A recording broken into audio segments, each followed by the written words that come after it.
Bom, falando um pouco agora, né, sobre como responder uma questão na prova de direito.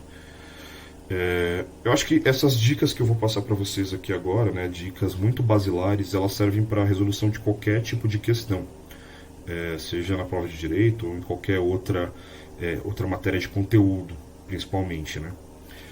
Mas algumas questões aqui que eu vou abordar com vocês, elas são muito atinentes, especialmente à nossa matéria, ao direito internacional, ao direito interno, quando cai.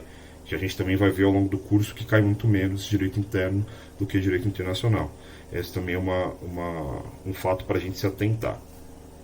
Bom, vamos lá. Primeiramente, atenção aos quesitos, né? Porque, como eu disse, nós vamos pegar provas de 2014 até 2024. O que são esses benditos quesitos, né? Que talvez o candidato mais novo, que esteja chegando agora, né, na preparação do CACD, esteja pouco familiarizado com o linguajar do CACDista, mas esses benditos quesitos são os quesitos de julgamento que o examinador vai levar em consideração quando ele estiver ali avaliando a sua resposta.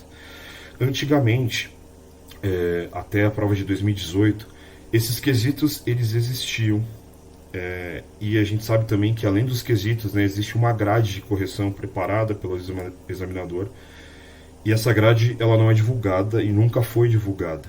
Mas a partir de 2019, os quesitos começaram a ser divulgados. A gente começou a ter padrões de respostas fornecidos pela própria banca, né, padrões oficiais fornecidos pela própria banca, e junto com esses padrões a gente também teve a banca elencando para a gente quesitos, ou seja, a banca está falando expressamente, olha, nessa questão aqui que eu estou propondo para você, eu esperava que você me respondesse esses itens de 1 a 10.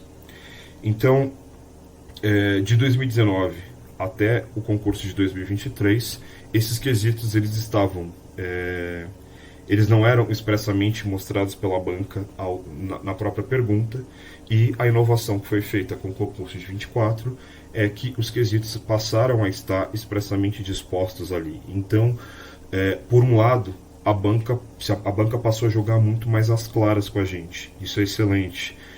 Fica muito mais difícil de a gente sair do escopo que a questão está pedindo. Por outro lado, a banca tende a ser mais rigorosa com o que a gente está escrevendo. Ela tende a fazer uma correção um pouco mais rígida. Talvez isso também explique, né, essa queda mostrada aqui agora há pouco para vocês, da média, né, dos candidatos aprovados de 2023 para 2024. Porque talvez agora a banca esteja exigindo um pouco mais dos candidatos, já que eles têm expressamente diante deles o que é esperado deles. Bom, passamos ao segundo item essencial para vocês, enquanto vocês estão escrevendo a sua resposta na questão da prova de direito: planejamento. A gente vai usar aqueles dois princípios basilares que eu falei para vocês agora há pouco: tempo e espaço. Esses são itens essenciais para o planejamento de prova. Se você não planejar quanto tempo você vai fazer, quanto tempo você vai demorar para responder cada questão, se você não planejar o número de linhas que você vai dedicar para cada questão, mais ou menos, e óbvio, aqui não é algo tão peremptório, não é algo tão definitivo, né? Ali, enquanto você está escrevendo, é um feeling muito, muito, muito fino. De repente você precisa fazer ajustes ali de última hora enquanto você está escrevendo a questão, e é óbvio que você vai fazer isso. Você não vai ficar, não, eu pensei que eu ia escrever apenas 5 linhas e agora me surgiu mais uma ideia aqui para colocar no papel, eu não vou colocar porque meu planejamento inicial era aquele. Não, se aquilo que apareceu para você, se ocorreu para você de última hora, é algo realmente pertinente, é algo que você entenda que vale a pena estar no papel, coloque, né? Mas entendam, o planejamento é importantíssimo, é basilar, é fundamental para que você consiga escrever uma resposta adequada nos moldes que o CACD pede da gente. Concisão, pessoal. Concisão, porque como eu disse lá no comecinho para vocês, quanto mais vocês escreverem, maiores as chances de que os conteúdos necessários para pontuar estejam lá no papel.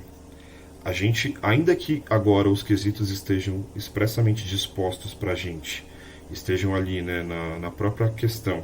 O examinador está dizendo, olha, eu preciso que você me aborde esses 10 tópicos. Ainda assim, a gente não vai ter o domínio de tudo que está na grade de correção do corretor. Então, para você não correr o risco de furar nenhum desses quesitos e furando um quesito, é muito provável que você tenha uma pontuação mais baixa, né, já que você vai zerar aquele quesito e os seus concorrentes talvez não zerem.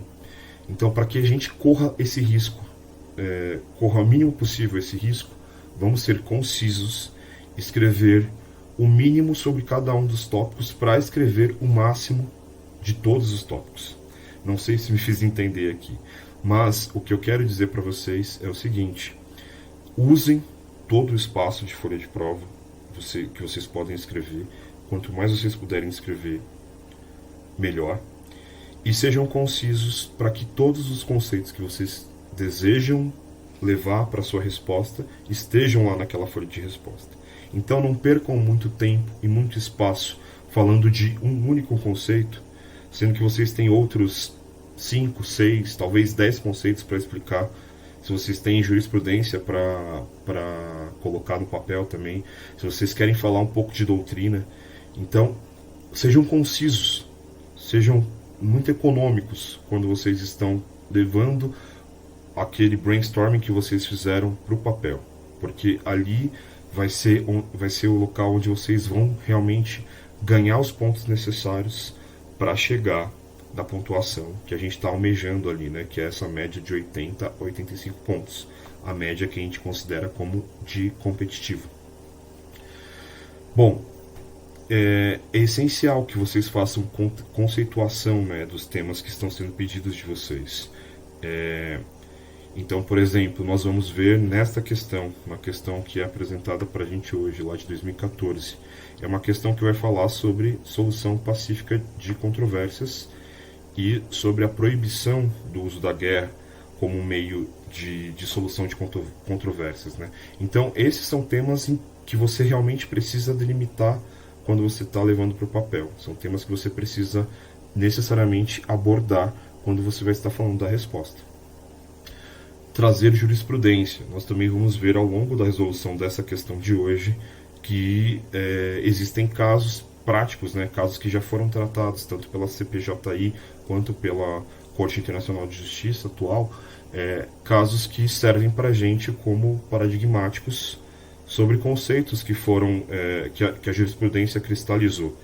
E quando esses casos são cristalizados e são trazidos ao nosso conhecimento, a banca vai querer que a gente aborde esses conceitos, porque primeiro a gente vai ganhar tempo e espaço. Então talvez eu consiga explicar com muito menos esforço um conceito, né? A gente acabou de falar da conceituação, talvez a exemplificação com jurisprudência torne muito mais fácil essa conceituação. E em segundo lugar, porque isso facilita a nossa comunicação, a comunicação entre o candidato e o corretor. Quando o corretor bate o olho na sua resposta e vê que você falou ali, por exemplo, caso Mavromatis, caso Lotus, né, que são casos que a gente vai tratar na questão de hoje, o examinador ele entende, ele vai compreender que você também domina o assunto que ele está perguntando para você. Quando ele identifica aquelas palavras-chaves ali que estão escritas na sua resposta para o examinador, isso vai economizar muito do tempo dele, muito do esforço dele, e a tendência de que você pontue bem naquele quesito é muito mais alta.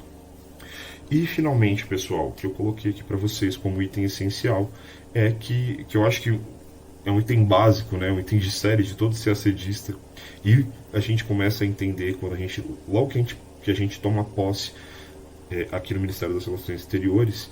Esse é um item que todo diplomata também deve levar ao longo da sua vida, é o improviso.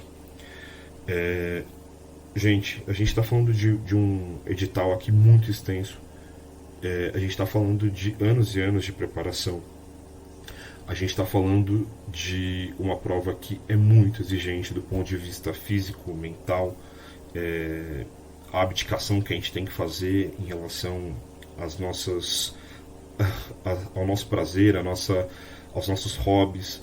Então muito comum que o candidato extremamente preparado chegue no dia da prova, ele está com todos os conceitos ali na cabeça dele, mas que, enfim, ele não consiga lembrar de itens essenciais para o preenchimento de uma resposta. Ou mesmo é muito comum, né? Já aconteceu comigo, já aconteceu com diversos dos meus colegas com quem eu já conversei a respeito. A pessoa simplesmente não sabia de parte da pergunta que estava sendo feita para ele. E aí o que você vai fazer? Você vai deixar em branco? Você vai simplesmente ignorar enfim, deixar a chance, né, a chance da sua vida escapar, sendo que você tem bastante certeza que talvez nas outras questões você tenha ido muito bem, e aí por conta de um pedacinho de uma questão ali, talvez um quesito que você não saiba, você vai simplesmente entregar parte da sua prova em branco. É aí que eu acho que cabe a arte do improviso, essa arte que é tão necessária e tão cultivada dentro do Itamaraty, que é você saber se virar nos 30 quando a situação aperta. E a situação vai apertar para vocês enquanto candidatos inúmeras vezes. E a gente vai trabalhar essa questão ao longo das nossas aulas de correção para que vocês consigam sair desses apuros, dessas situações em que vocês estão fora da zona de conforto, mostrando para o examinador que não adianta ele te apertar de um lado ou de outro, você vai conseguir improvisar, vai conseguir se sair muito bem daquela situação delicada. Então, se ele te perguntou talvez de um conceito muito obscuro, que pouca gente sabe, você vai tentar trazer para algo que você conheça, para algo que você julgue semelhante, para algo que você entenda como correlato com o assunto.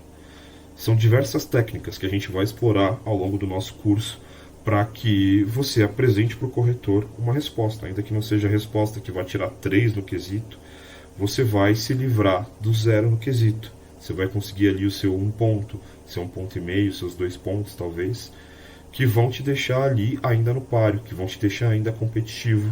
E aí você busca aquele ponto que ficou para trás em outras matérias, em outras questões, mas você não deixa um prejuízo tão grande para as outras áreas, me entendem?